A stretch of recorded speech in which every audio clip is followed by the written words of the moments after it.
예, 요즘에 독감이 심한 것 같아요. 독감하고 코로나가 항상 만연해 있으니 한번 건강 주의하시기 바랍니다.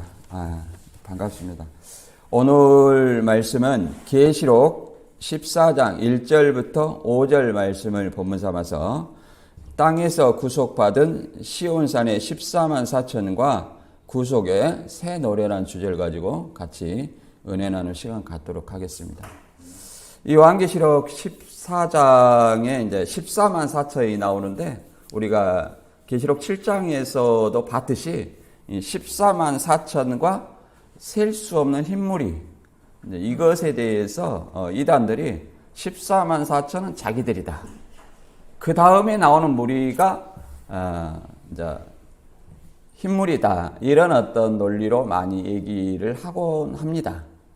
그러나 계시록 6장에 이어서 7장을 우리가 바라본 바 계시록 6장 17절에서는 하나님과 어린 양의 진노에서 피할 자가 누구냐? 바로 설 자가 누구냐? 이 바로 설 자가 14만 4천과 셀 수 없는 흰물이라는 것을 보여주고 있는 말씀입니다. 그런데 14만 4천 다음에 흰무리가 나오는 것이 아니라 또는 14만 4천을 반복해서 흰무리로 설명하는 것을 말하는 것이 아니라 예수님이 재림하면 구원과 심판이에요. 영생과 영벌이에요. 그렇기 때문에 14만 4천이 예를 들어서 구원받았다면 나머지는 심판받고 영벌에 있는 사람이기 때문에 흰무리가 그 다음으로 나올 수가 없는 것입니다. 그러면 흰무리라는 것은 어떤 존재냐? 14만 4천은 말 그대로 입맞은 14만 4천이에요.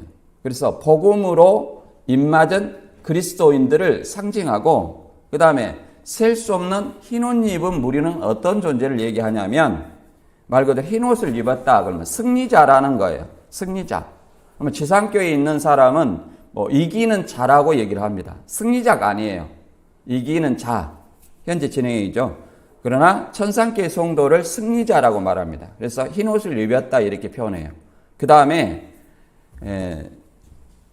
셀 수 없는 흰옷 입은 무리가 어디서 나왔냐면 환난 가운데에서 나왔다 이렇게 얘기를 합니다. 환난 속에 있는 것이 아니라 환난 가운데 나왔다는 것은 환난을 벗어났다는 의미를 얘기를 하고 있습니다.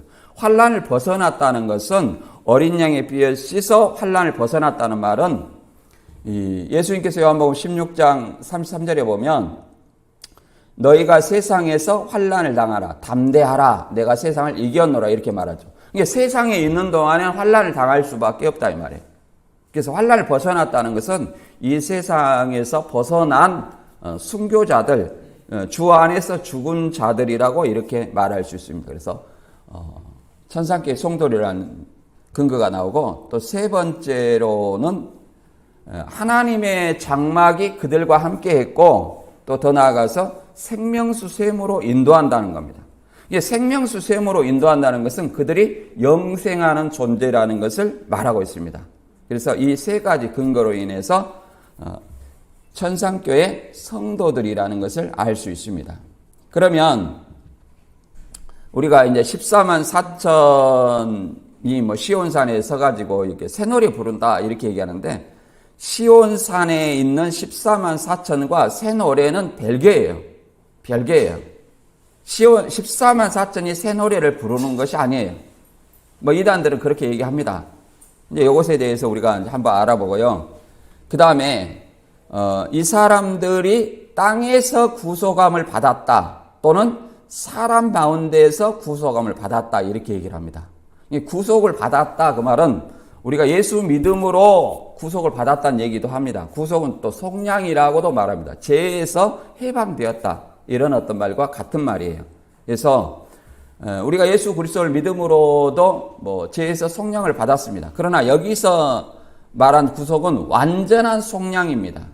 그리스도의 어떤 재림 때의 속량, 그 속량을 얘기를 하는 거예요. 완전한 속량. 그리고 여기서 이제 이 14만 4천과 또 14만 4천 외에는 새 노래를 배울 자가 없다는 게 14만 4천이 노래를 부르는 것이 아니라 새 노래를 누군가가 불렀어요. 이 말하는 새 노래는 무엇인가? 이 새 노래에 대해서 이단들은 뭐 교주의 말이다 또는 뭐라고 말하냐면 우리가 오늘 찬송가 불렀죠. 여기 찬송가 불렀습니다. 기존의 찬송가가 아니라 새로운 찬송가다 해가지고 자기들만의 새로운 어떤 찬송가를 만들어서 부르기도 합니다. 과연 그걸 얘기하느냐? 대부분 새로운 찬송가를 만들어 부르는 곳에는 반드시 교주가 있어요. 그걸 얘기하는 것인가 우리가 생각을 해보고요. 그 다음에 세 번째는 여자와 더불어 더럽히지 아니한 자라고 말합니다. 여자와 더불어 더럽히지 아니하고 정죄를 지켰다. 그러니까 수총각인가 이렇게 얘기할 수도 있습니다만은 수총각이라고 얘기를 하면 결혼한 사람은 하나님 나라 못 들어가요. 누가 생각해도 이것은 영적인 정절을 의미한다는 것을 이해를 해볼 수 있습니다. 그럼 영적인 정절이라는 것은 뭐냐? 물론 육적인 음행은 그러면 해도 되냐? 뭐 그런 어떤 논리로 생각해 볼 수 있는데 육적인 정절도 당연히 지켜야 되겠지만 여기서 말하는 것은 영적인 정절입니다. 영적인 정절. 영적인 정절을 지킨다는 것은 교회의 성도를 뭘로 비유하냐면 여자, 곧 신부로 비유하는 거예요. 계시록에서는 두 종류의 여자가 나옵니다. 계시록 12장에서는 해를 입은 여자, 곧 교회를 상징하는 여자가 나오고 또 바벨론을 상징하는 음녀가 나옵니다. 이 음녀가 나와요. 그래서 여기서 정죄를 지켰다는 것은 음녀와 더불어 음행하지 않았다는 어떤 의미를 상징하는 것이라고 볼 수 있겠죠. 우리가 이것에 대해서 오늘 알아보도록 하겠습니다. 본문 성구 한번 읽어보도록 하겠습니다. 요한계시록 14장 1절입니다. 내가 보니 보라 어린 양이 시온산에 섰고 그와 함께 14만 4천이 서 있는데 그들의 이마에 어린 양의 이름과 그 아버지의 이름을 쓴 것이 있더라. 내가 하늘에서 나는 소리를 들으니 많은 물소리와 같고 큰 우레소리와 같은데 내게 들은 검은 것 타는 자들의 그 검은 것 타는 것 같더라. 그들이 보좌 앞과 네 생물과 장로들 앞에서 새 노래를 부르니 땅에서 속량함을 받은 14만 4천 밖에는 능히 이 노래를 배울 자가 없더라. 이 사람들은 여자와 더불어 더럽히지 아니하고 순결한 자라. 어린 양이 어디로 인도하든지 따라가는 자며 사람 가운데서 속량함을 받아 처음 익은 열매로 하나님과 어린 양에게 속한 자들이니 그 입에 거짓말이 없고 흠이 없는 자들이더라. 이게 마지막에 거짓말이 없고 흠이 없는 자다. 이 말 속에서 이 지상에 있는 사람을 얘기하는 거 아니에요. 지상에 있는 사람은 흠이 없다. 흠이 없는 인간이 어디가 있어요? 그리고 일생에 살면서 거짓말 하지 않는 사람이 어디가 있겠습니까? 물론 이단들은 숨 쉬는 거 빼고 다 거짓말을 하죠. 입만 열면 거짓말을. 그들을 의미하는 것은 아니다. 생각해 볼 수 있는데 다시 한번 정리해 보면 시온산에 14만 4천이 있는데 하나님의 이름과 어린 양의 이름을 썼다. 이거는 뭐 문자적으로 쓴 것을 얘기하는 것이 아니라 하나님과 어린 양에 속한 하나님의 자녀다는 것을 의미하고 있는 것입니다. 바꿔 말해서 입맞은 자다. 입맞은 자가 하나님의 백성이에요. 입맞았다 이렇게 얘기를 하니까 뭐 하나님의 말씀을 생각에 두고 마음에 기록했다 그러고 그 하나님의 말씀의 기준은 어디냐? 뭐 초등, 중등, 고등이냐 아니면 계시록이냐? 계시록을 시험 보고 이런 걸 얘기하는 거 아니에요. 히브리서 8장 10절에 하나님의 그 새 언약의 법은 뭐냐면 복음이에요. 복음을 얘기합니다. 복음은 뭐예요? 예수 그리스도께서 우리 죄를 위해서 십자가에 죽으시고 3일 만에 부활한 그 예수를 얘기합니다. 그 예수가 보좌 우편에 승리하고 보좌 우편에 앉으셔서 이제 다시 재림할 그 예수를 얘기를 합니다. 그게 복음이에요. 그리고 본문은 이제 삽입 계시 중에 마지막 장입니다. 요한계시록 12장부터 14장까지는 삽입 장면이라고 그랬죠. 삽입 계시입니다. 삽입 계시. 이 계시는 환상을 천사를 통해서 계시해 준 거예요. 사도 요한한테. 계시록을 봉함되었다 이렇게 말한 사람들이 많이 있더라고요. 그러나 계시라는 말 자체가 펼쳐졌다는 거예요. 펼쳐졌다. 봉함이 아니에요. 누구는 계시록 5장에 봉해졌지 않느냐 이렇게 말한 사람은 이단의 영향을 많이 받은 거예요. 그 계시록 5장에 봉함되어 있던 것을 예수님이 펼치는 과정을 5장을 설명해 놓고 있는 거죠. 예수님이 승리해서 펼쳐진 과정을 설명한 거예요. 그럼 예수님이 승리했다는 것은 뭐냐? 십자가 죽음과 부활로 승리했기 때문에 염의 보좌 우편에 앉은 것을 승리했다고 말하는 겁니다. 이게 초림 때 이미 승리했어요. 초림 때 승리했기 때문에 초림 때 이미 펼쳐졌다는 거예요.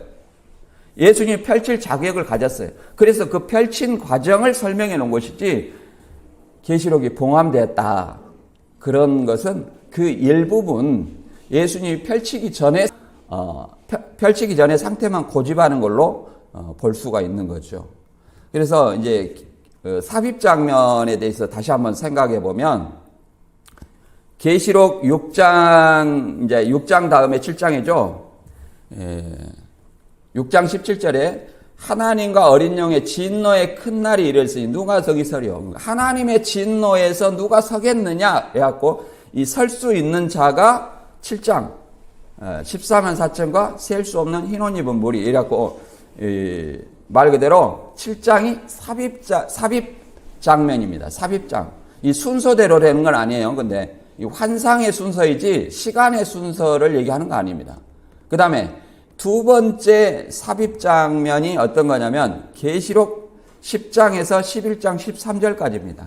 그럼 이거는 어디에서 어디까지 삽입 장면이냐면 계시록 9장에 6째 나팔 불고 7째 나팔 불 때까지의 중간 삽입 장면이라는 것을 알아야 됩니다. 그 다음에 세 번째 삽입 장면이 이제 계시록 11장 7째 나팔 불고 12장부터 14장까지인데 이걸 간단히 요약해 보면 계시록 12장은 미가엘과 영이 싸워서 이겼다 하죠. 미가엘과 영이 싸웠어요. 그리고 해를 입은 여자의 아들이 철장과 보좌로 가고 철장을 가지고 보좌 앞으로 올라갔다 이렇게 얘기를 하는데 이 존재도 우리가 이합번에 살펴봤는데 교주도 아니고 예수님도 아니고 누구예요? 승리한 성도를 상징한다. 왜 그러냐면 그것도 말 그대로 철장과 보좌를 가졌다는 것은 계시록 2장과 3장에 이기는 자에게 준다는 거예요. 누가? 예수님이. 그러니까 예수님은 아니라는 거예요. 예수님이 이기는 자에게 준다. 그래서 승리한 성도.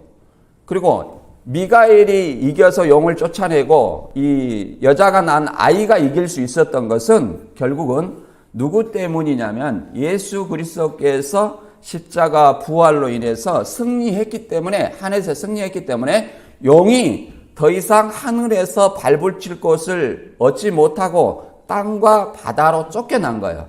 그러니까 계시록 12장은 영계의 사건입니다.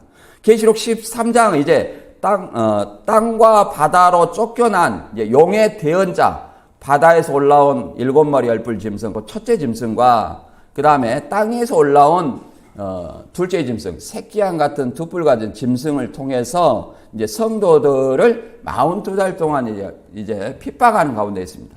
그 뭘로 인해서 핍박을 하냐면 짐승에게 경배하는 거예요.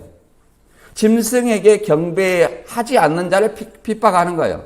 누구든지 짐승의 우상에 경배하지 않는 자는 다 죽이게 하더라. 그래서 순교 역사가 있어야 돼요. 물론 1차 대대적으로 순교한 것이 네로 왕조 때 순교를 했습니다. 핍박을 했죠. 그러나 더 나아가서 가장 큰 박해가 이 도미티안 황제의 박해예요. 이 도미티안 황제의 박해는 네로 황제의 박해를 잊게 할 만큼 그런 엄청난 박해였다. 그래서 이 사도 요한 시대의 박해는 도미티안 황제의 박해예요. 심지어 살아있는 자신을 주와 하나님으로 고백하게 했다. 자신을 신격화했다. 자신을 신격화하는 것은 원로원의 어떤 기능을 약화시킨 거라고 말할 수 있습니다. 그래서 누구든지 1년에 한 번 이상씩 황제 숭배를 하게 했어요. 그래서 경배한다는 것은 경배의 대상은 하나님밖에 아니에요. 그런데 하나님이 아닌 존재를 경배하게 하는 거예요. 이게 적그리스도입니다. 이게 적그리스도예요. 그래서 이 경배한 자에게 666표를 받게 합니다. 666표를 받게요. 받지 않는 자는 뭐예요? 다 순교의 길로 걸어갔죠. 대표적으로 이제 계시록에 나와 있는 사도 요한은 이제 황제 숭배를 거부해서 반모섬으로 유배되었고, 또 안디바는 도미티안 황제 시대에 박해로 인해서 순교했습니다. 계시록 13장은 이와 같이 용의 사주를 받은 용의 대언자인 바다에서 올라온 짐승과 땅에서 올라온 어떤 짐승으로 인해서 666 경배한 자에게 표받은 어떤 사건을 묘사하고, 14장은 짐승에게 표받지 않은 자, 하나님에게 입맞은 자 14만 4천을 나타내고 있는 겁니다. 입맞은 자 14만 4천.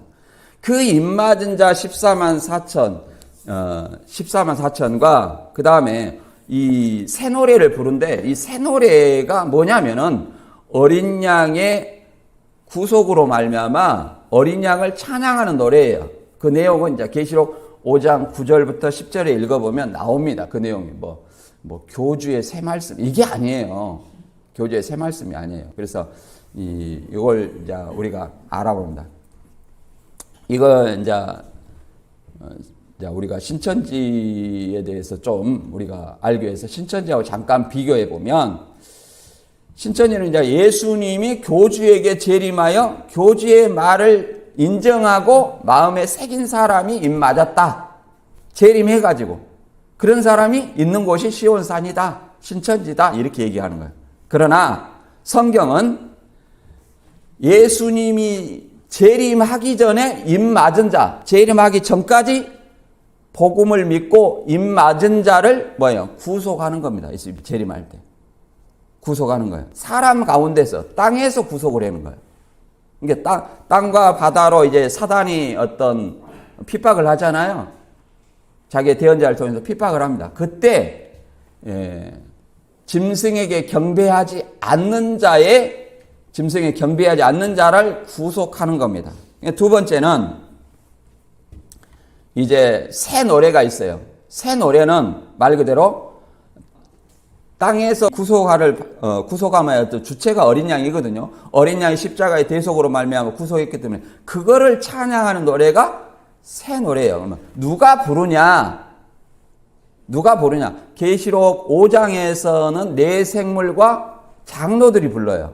그러면 계시록 14장에서는 누가 부르냐? 말 그대로 네 생물과 장로들 앞에서 부른다는 거예요. 그리고 14만 4천이 부르는 것이 아니라 14만 4천은 이거 노래를 배운다고 얘기를 하고 있어요. 그러니까 네 생물과 장로들도 아니고 14만 4천도 새 노래를 부르는 것이 아니죠. 그 다음에 근데 신천지는 이제 뭐라고 말하냐면 14만 4천이 새 노래를 부른다. 그 새 노래는 뭐냐? 교주의 말이다. 이게 교주의 말인데 또 교주를 찬송하기 위해서 새 찬송가를 또 만들었어. 이게 뭐예요? 모방이라는 것을 알 수 있습니다. 그래서 모방. 그 다음에 세 번째는 이제 여자와 더불어 더럽히지 아니한 자. 여자는 뭐냐? 여자는 음녀고, 음녀는 누구냐? 탕목사다.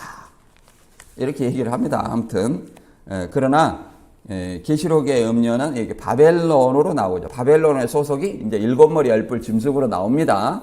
이것에 대해서 우리가 알아보도록 하겠습니다. 우리가 성경을 알아야 되는 이유는 굉장히 많습니다. 우리가 신앙하는 이유는 마태 7장 21절에도 입술로 주여 주여 한다고 해서 천국을 다 가는 것이 아니라 얘기합니다. 아버지의 뜻을 행하는 자가 간다고 얘기하는 거예요.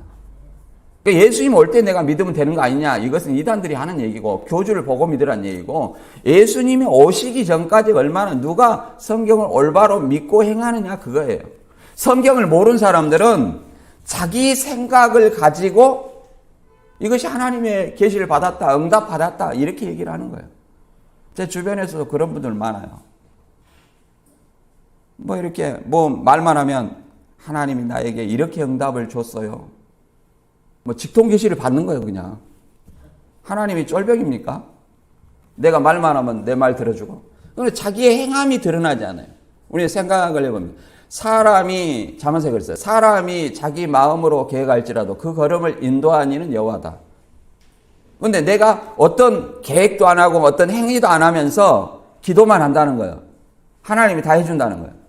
그게 과연 맞는 기도냐? 내가 하나님의 뜻 안에서 무엇을 구한다면 그 뜻대로 이루어지기를 내가 행함으로 보여줌으로써 노력함으로써 그 기도가 이루어진다고 생각을 해야 됩니다. 막연히 그냥 내가 기도만 하고 하나님 응답하여 주시옵소서 그러면 뭐예요? 하나님을 뭘로 불리는 거예요? 종으로 부리는 거예요. 하나님이 종이 아니라 누가 종이에요? 내가 종이라는 사실을 알아야 돼요. 내가 아버지의 뜻을 알아서 행하는 그런 종이지 내 생각대로 하나님의 뜻은 성경이 다 있어요. 내 생각대로 이것이 하나님의 뜻이다. 저것이 하나님의 뜻이다. 뭐 다 달라. 처한 생각과 처한 환경에 따라서 뭐가 달라요? 다 다르다는 거예요. 그런데 어떻게 그것이 하나님의 뜻이라고 말할 수 있겠습니까? 하나님의 뜻이 변개될 수 있습니까? 변개될 수 없습니다. 따라서 오늘 우리가 성경 말씀을 통해서 진정 우리가 알아야 될 것이 무엇인지 계시록 본문을 통해서 한번 알아보도록 하겠습니다. 계시록 14장 1절 한번 읽어보고 설명드리겠습니다. 또 내가 보니 보라 어린 양이 시온산에 섰고 그와 함께 14만 4천이 서 있는데 그들의 이마에는 어린 양의 이름과 그 아버지의 이름을 쓴 것이 있더라. 이걸 문자적으로 막 하나님의 이름은 여호와 이렇게 어린 양의 이름은 예수 이렇게 썼다고 생각하지는 않으시죠? 예. 그것은 하나님과 어린 양에 속한 백성이라는 얘기예요. 하나님의 자녀로서 어린 양에 구속받은 백성이다. 근데 시온산에 썼다 14만 4천이 이름을 썼다는 것은 인 맞았다는 거예요. 인 맞았다예요. 하나님의 도장을 맞았다는 얘기죠. 근데 여기서 나오는 어떤 그 시온산은 말 그대로 실제로 육적으로는 예루살렘 남동쪽에 있는 작은 산입니다. 그래서 솔로몬 때 이 시온산 남동쪽에 있는 작은 산인데 솔로몬 때 모리아 산을 얘기하는 거죠. 이 모리아 산은 이삭을 제물로 바치던 그 산입니다.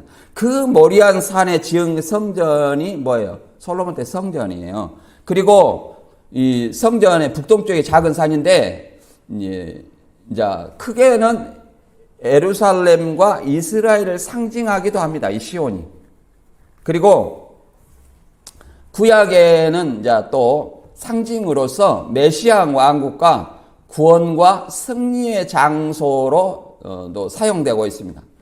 신약에도 마찬가지예요. 구원과 승리의 장소로도 사용하고 있습니다. 그래서 이 본문에서는 그러면 어떤 걸 얘기하냐? 승리한 교회, 천상교회라고 우리가 이해를 해볼 수 있습니다. 왜 그러냐면 성경을 통해서 하나 읽어보면 시편 2편 6절에 보면 내가 나의 왕을 내 거룩한 산 시온에 세웠다 하시리로다 이렇게 말합니다. 하나님의 왕이 있는 곳이 뭐예요? 시온산이다. 시온산. 그런데 이 땅에 있는 것이 아니라 이게 하늘의 예루살렘이다. 이 땅에 있는 곳이다. 이렇게 생각하는 사람도 있어요. 그러나 이것은 땅에서 구속함을 받았다. 이 말들로 봐서 어디냐면 마지막 주 재림 때 구속받은 사람이 있는 지상에 시온산이라는 것을 알아야 됩니다. 마지막 때 출현할 땅에서 구속받은 14만 4천 그리스도인이 있는 곳이라는 것을 우리가 생각해 볼 수 있습니다. 히브리서 12장 22절에 보면 이렇게 말합니다. 시온산을. 그러나 너희가 이른 곳은 시온산과 살아계신 하나님의 도성인 하늘의 예루살렘과 천만 천사와 하늘에 기록된 장자들의 모임과 교회와 만민의 심판자이신 하나님과 및 온전하게 된 의인의 영들이 있는 곳이다. 이렇게 얘기를 합니다. 이것은 하늘에 있는 곳이죠. 그런데 이것이 마지막 이 마지막 예수님과 하나님이 재림하시면, 새 예루살렘이 재림하시면 거기에 펼쳐질 시온산이라고 얘기를 할 수 있습니다. 그리고 이 14만 4천은 우리가 이 앞번에도 봤지만 계시록 7장에서도 인침을 받은 자의 수가 14만 4천이다. 인침을 받았다는 것은 그리스도 복음을 믿는 자예요. 에베소 1장 14절에 그러잖아요. 복음을 믿고 믿음으로 마음에 새긴 것이 아니라 믿음으로 인 맞았다 그럽니다. 예를 들어서 인 맞고 인치고 보증으로 성령을 준다고 그랬죠. 고린도후서 1장 21절에. 그러면 오순절날에 성령을 받은 사람은 120명의 성령을 받았죠. 그 사람은 누가 봐도 성령을 받았다고 인정합니다. 그 사람은 하나님의 말씀을 마음에 새겼습니까? 아니면 복음을 믿었습니까? 복음을 믿은 자예요. 복음을 믿은 자가 곧 인 맞은 자라는 거, 하나님의 백성이라는 거예요. 그들에게 뭐가 임해요? 성령이 임한다는 사실을 알아야 됩니다. 그들 인 맞은 자의 수가 14만 4천이라는 것은 그리스도의 상징이고 그 14만 4천이라는 것은 택한 자라는 것을 상징하고 있습니다. 그리고 이름을 썼다는 것은 우리가 이단들이 많이 얘기하는 계시록 3장 12절에 보면 이런 말이 있습니다. 이기는 자는 내 하나님의 성전의 기둥이 되기에 하리니 그가 결코 다시 나가지 아니하리라. 내가 하나님의 이름과 하나님의 성 곧 하늘에서 내 하나님께로 내려오는 새 예루살렘의 이름과 나의 새 이름을 그 위에 기록하리라. 기록해 준다는 거예요. 자, 하나님의 이름을 기록해 주죠. 그 다음에 새 예루살렘의 이름을 기록해 주죠. 예수님의 새 이름을 기록해 준다. 누구한테? 이기는 자. 이기는 자라는 것은 이겼을 때 그렇게 해준다는 거예요. 이겼을 때, 승리자가 됐을 때. 우리가 이기는 중요하는 거 아니에요. 오늘 이기는 자는 것은 지상계의 성도를 얘기합니다. 오늘도 이긴다는 것은 하나님의 계명과 예수 믿음을 지키는 거거든요. 오늘도 내가 하나님의 계명과 예수 믿음을 지키고요. 또 내일도 지킬 수 있습니다. 날마다 지켜야 돼요. 내가 살아있을 동안은 계속 지켜야 돼요. 그래서 완전히 어떤 기록해 주는 때는 언제냐? 마지막 주 재림 때라고 말할 수 있는 것입니다. 마지막 주 재림 때. 완전히 완성되는 때는. 그리고 여기서 보면은 하나님의 이름을 기록해 준다는 것은 하나님의 백성을 얘기한 것이고 예수님의 새 이름을 기록해 준다는 것은 부활한 예수님을 통해서 구속받은 백성임을 나타낸 거예요. 구속받은 백성임을 나타낸다. 새 예루살렘의 이름을 기록해 준다는 것은 새 예루살렘의 시민권을 소유한 백성이다. 이걸 나타내고 있습니다. 빌립보서 3장 20절에도 그렇게 말하잖아요. 우리의 시민권은 어디에 있다? 하늘에 있다. 이렇게 얘기를 합니다. 그 다음에 이 사람들이 있는 곳에 이제 새 노래가 있고, 그 다음에 이 사람들 앞에서 또 땅에서 속량함을 받은 14만 4천이 있다는데 이것에 대해서 알아보도록 하겠습니다. 새 노래와 땅에서 속량을 받은 14만 4천. 계시록 14장 2절과 3절에 내가 하늘에서 나는 소리를 들으니 많은 물소리와도 같고 큰 우레소리와도 같은데 내가 들은 소리는 검은 것 타는 자들이 그 검은 것 타는 것 같더라. 그들이 보좌와 보좌과 네 생물과 장로들 앞에서 새 노래를 부르니 땅에서 속량함을 받은 14만 4천 밖에는 능히 이 노래를 배울 자가 없더라. 이렇게 말합니다. 이게 하늘에서 나는 소리를 들었어요. 이 소리라는 것은 헬라어로 이제 포네고 음성을 얘기를 합니다. 음성인데 많은 물소리 또는 큰 내성 이렇게 얘기를 합니다. 그런데 이걸 들었는데 정작 사도 요한한테 들은 소리는 뭘로 들렸냐면 검은고 검은고를 타는 것 같다는 거예요. 검은고 소리를 들은 거예요. 검은고 타는 소리를 들은 거예요. 그래서 검은고는 어떨 때 쓰는 겁니까? 노래를 부를 때 이게 타는 거죠. 그래서 노래가 나오잖아요. 그들이 보좌 앞과 네 생물과 장로들 앞에서 새 노래를 부르니 그냥 새 노래를 부르니 땅에서 속량함을 받은 14만 4천인 밖에는 능히 노래를 배울 자가 없다는 게 14만 4천은 이 노래를 배우는 자다는 거예요. 그럼 부른 자가 있죠? 부른 자가 누구냐 한번 보도록 하겠습니다. 근데 계시록 14장에서 지금 부르는 자는 또 다른 이 하늘에서 나는 소리, 이 소리는 또 다른 소리예요. 한번 보도록 하겠습니다. 계시록 5장 8절부터 한번 11절까지 한번 같이 보도록 하겠습니다. 5장 8절부터 10절까지 같이 한번 보도록 할게요. 둠으로 하임을 취하심에 네 생물과 24 장로들이 어린 양 앞에 엎드려 각각 검은고와 향이 가득한 금대접을 가졌으니 이 향은 성도의 기도들이라. 그들이 새 노래를 불러 이르되 두루마리를 가지시고 그 인봉을 떼기에 합당하시도다. 일찍 죽임을 당하사 각 족속과 백성과 나라 가운데에서 사람들을 피로 사서 하나님께 들으시고 그들로 우리 하나님 앞에서 나라와 제사장을 삼으셨으니 그들이 땅에서 왕노로 타리로다 하더라. 자, 이렇게 봅니다. 여기서 새 노래를 부르는데 새 노래를 부른 자들이 누구냐면 5장 8절에 두루마리를 예수님이 취하시는 거예요. 그러니까 네 생물과 24 장로들이 뭐 이렇게 검은고와 향을 가져간 금대접을 가졌다 얘기하더만 그들이 그러면 여기서 그들이 새 노래를 부른다 하는데 그들이라는 건 누굴 얘기합니까? 네 생물과 24 장로들이에요. 네 생물과 24 장로들이 새 노래를 부르는 거예요. 교주가 부르는 거 아닙니다. 여기 계시록 5장 8절과 9절에서는. 근데 그 새 노래의 내용이 뭐냐? 내용이 두루마리를 가지고 인봉을 떼기 합당하도다. 자, 인을 뗐다는 거예요. 인을 뗐다. 그럼 누가 인을 뗐다는 거예요? 어린 양이 인을 뗐다는 것은 이겼기 때문에 인을 뗀 거예요. 이겼다는 것은 뭐예요? 예수님의 십자가와 부활 통해서 위엄의 보좌에 앉은 것을 뭐라고 말합니까? 이겼다 그런 겁니다. 내가 이기고 내 보좌에 앉은 것 같이 내가 이기고 예수님이 이기고 보좌에 앉았다는 거예요. 그럼 예수님이 이긴 것은 뭐예요? 죽음과 부활 이걸 이겼다 말하는 것입니다. 이 초림 때 이미 펼쳐진 거예요. 그 자격을 얘기하는 거죠. 그 다음에 인봉을 뗐고 그 다음에 죽임을 당하사 그렇죠. 십자가의 죽음이죠. 사람들을 피로 사서 하나님께 드리시고 십자가로 인해서 뭐요? 하나님께 사람들을 구속하시고 그 다음에 그들로 우리 하나님 앞에서 나라와 제사장을 삼았다. 자, 그러다 인봉을 떼시고 승리해가지고 사람들을 피로 구속하시고 나라와 제사장을 삼았다. 그럼 예수님의 피로 구속받은 사람을 나라와 제사장을 삼았으니까 이 누구를 찬양하는 노래입니까?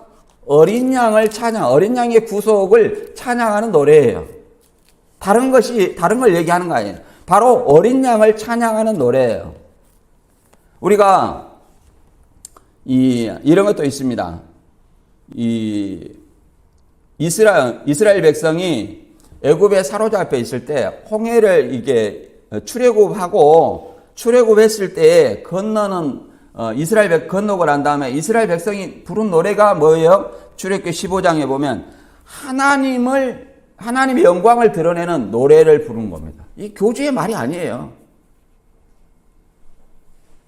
그 다음에 계시록 14장은 계시록 5장에서는 자, 네 생물과 24 장로들이 새 노래를 불렀죠.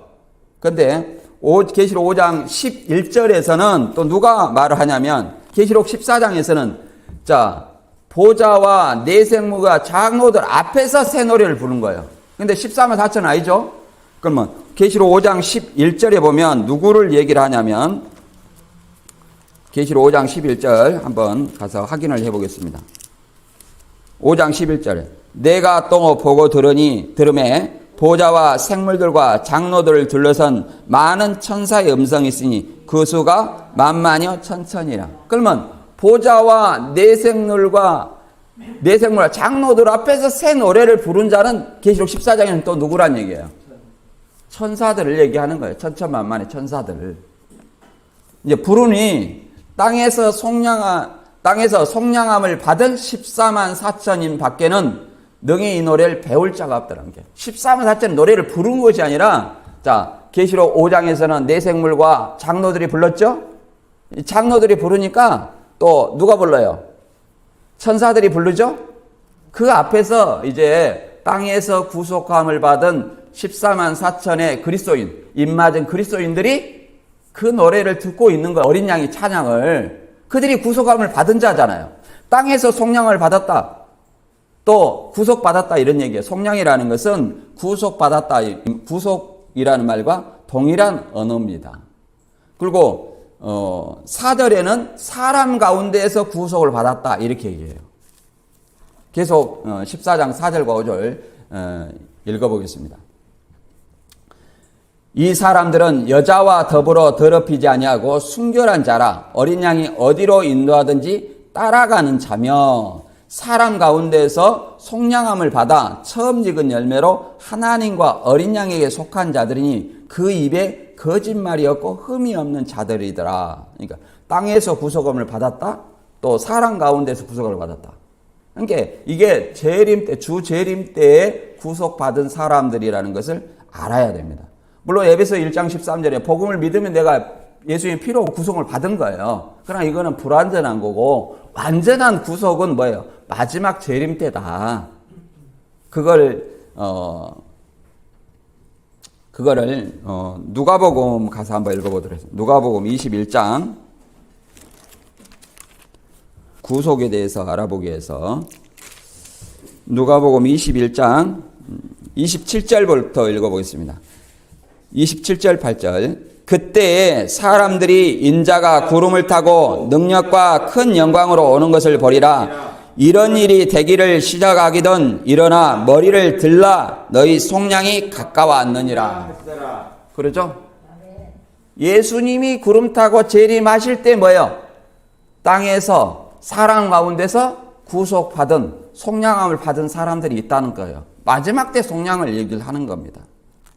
로마서 8장 23절에도 이런 말을 했습니다. 그뿐 아니라 또한 우리 곧 성령의 처음 익은 열매를 받은 우리까지도 속으로 탄식하며 양자될 것 곧 우리 몸의 속량을 기다리냐. 우리 몸의 속량이 마지막 때는 우리 몸의 속량을 기다리느니라. 이런 사람이 진리의 말씀으로 된 첫 열매예요. 진리가 교주의 말 이거 아니에요.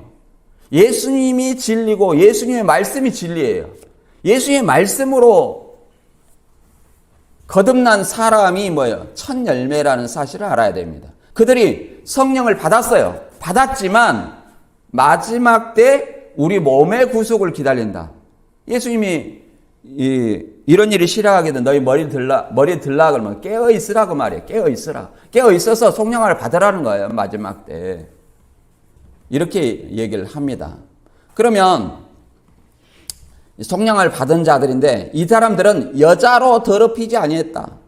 여자로. 여기서 여자라는 것은 계시록 17장의 바벨론의 여자예요. 계시록 12장에 교회를 상징하는 여자를 얘기하는 거 아닙니다. 바벨론의 여자예요. 바벨론의 음녀에 미혹당하지 아니하고 미혹당하지 아니한 자, 곧 교회 안에서 순결한 자로 영적 정절을 지킨 자라고 말할 수 있죠. 그들이 어린 양이 어디로 인도하든지 따라가는 자며, 어린 양이 어디로 인도하든지 따라가는 자며, 이게 교주 따라가서 가갖고 예수 팔아가지고 장사하는 이런 데를 얘기하는 거 아닙니다. 어린 양이 어디로 인도하든지 따라간다는 것은 쉬운 일이 아니에요. 예수 믿으면서 기도 막 4시간, 5시간 하면서 이렇게 해가지고, 물론 기도하지 말라는 얘기 아닙니다. 늘 우리는 쉬지 말고 기도해야 돼요. 내 삶 자체가 기도해야 됩니다. 내 삶 자체가 기도해야 돼요. 근데 그렇게 기도하면서 행하진 않아. 그러면서 내 생각이 하나님의 생각이냐? 내 이렇게 응답 받았다. 하나님이 그분 말만 들으려고 기다리고 있는 거예요. 주인님, 빨리 기도해 주세요. 내가 그 말대로 행하겠습니다. 하나님이 이렇게 한다는 거예요. 이게 말이 됩니까? 하나님이 종이 아니라 누구의 종이에요? 제발 내가 기도했으면 그렇게 되리라고 내가 행함으로 나타낸 거예요. 그 기도의 응답입니다. 자, 보면 마태복음 16장 24절에 보면 이렇게 말하고 있습니다.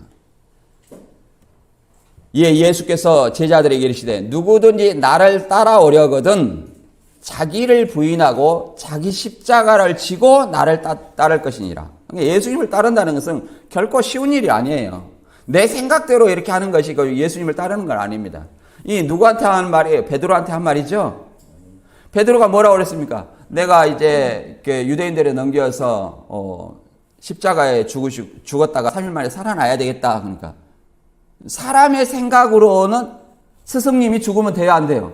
안 되니까 주여 이 일이 절대 주님에게 미치지 아니하려다. 예수님은 그 말할 때 쉬웠겠습니까? 죽기 전에 얼마나 괴로웠으면 주여 할 수만 있으면 이 잔을 내게서 옮기어 주시옵소서. 이렇게 기도했잖아요. 괴로운 가운데도 자기의 사명이기 때문에 십자가 지는 게 사명이기 때문에 그렇게 얘기를 제자들한테 비로소 가르쳤던 거예요. 그러나 베드로는 주님에 대한 사랑이 너무 깊어서 절대 이 일이 그렇게 이루어지지 않아야 됩니다. 이렇게 얘기를 하는 거예요. 예수님 뭐라고 했습니까? 잘했다. 네가 그렇게 나를 생각하냐? 참 감사하다. 이렇게 한 것이 아니라 사단아 물러가라. 너는 나를 넘어지게 하는 자다. 이렇게 얘기했습니다. 그리고 하는 말이 뭐예요? 누구든지 나를 따르거든 자기를 부인하고 자기 십자가를 지라. 자기를 부인한다는 것은 베드로의 생각이 맞지 않았다는 거예요. 인간의 생각이 아니라 누구의 생각? 하나님의 생각이에요. 우리도 마찬가지입니다. 자기를 부인하는 것은 하나님의 내 의를 존중하는 것이 아니라 하나님의 뜻이 뭔가 이걸 알아서 행하라는 거예요. 그 하나님의 뜻을 행하는데 결코 가벼운 것이 아니라 십자가라는 것은 희생이죠. 그 죽음이에요. 죽음이잖아요. 그 당시에는. 오늘날에는 내가 이렇게 핍박받아서 죽으려고 해도 죽을 수가 없어. 죽여주는 사람이 있어야지. 그러니까 이단에 빠져가지고 이들이 나를 핍박하네? 내가 하나님의 일을 하는가? 십자가를 지는가? 이렇게 얘기하는 건 말이 맞지 않아요. 내 생각보다 하나님의 뜻이 무엇인가? 내 안식보다 주님의 뜻을 이루기 위해서 내가 걸어가는 길이 이 길이 십자가의 길인가? 우리는 생각하면서 걸어가야 됩니다. 이게 주님을 따르는 길이라는 것을 알아야 돼요. 그리고 그 입에 거짓말이 없고 흠이 없는 자다. 여기서 거짓말 하는 사람 손 들어보세요. 거짓말 다 했죠? 한마디씩. 예. 여기서는 물론 성경에 더하거나 뺀 것도 거짓말이죠. 더하거나 뺀 것도 거짓말이죠. 그러나 흠이 없다 그 말은 완전한 자라는 거예요. 완전한 자. 완전한 자. 이 완전한 자는 마지막 때 완전히 성화를 넘어서 영화된 자예요. 그런 걸 얘기합니다. 마지막 때 재림 때를 얘기하는 거예요. 우리가 소망하는 것은 이런 완전한 삶, 거짓말이 없고 흠이 없는 이런 완전한 삶을 얘기하는 거예요. 이런 사람이 어디에 들어가는 거예요? 거룩한 성에 들어가는 거예요. 그러니까 이와 반대로 거짓말한 자들은 성에 들어가요, 못 들어가요? 못 들어간다고 얘기를 하고 있습니다. 계시록 21장 27절에 보면 무엇이든지 속된 것이나 가증한 일, 거짓말하는 자는 결코 그리로 들어오지 못하되 오직 어린 양의 생명책에 기록된 자들만 들어가리라.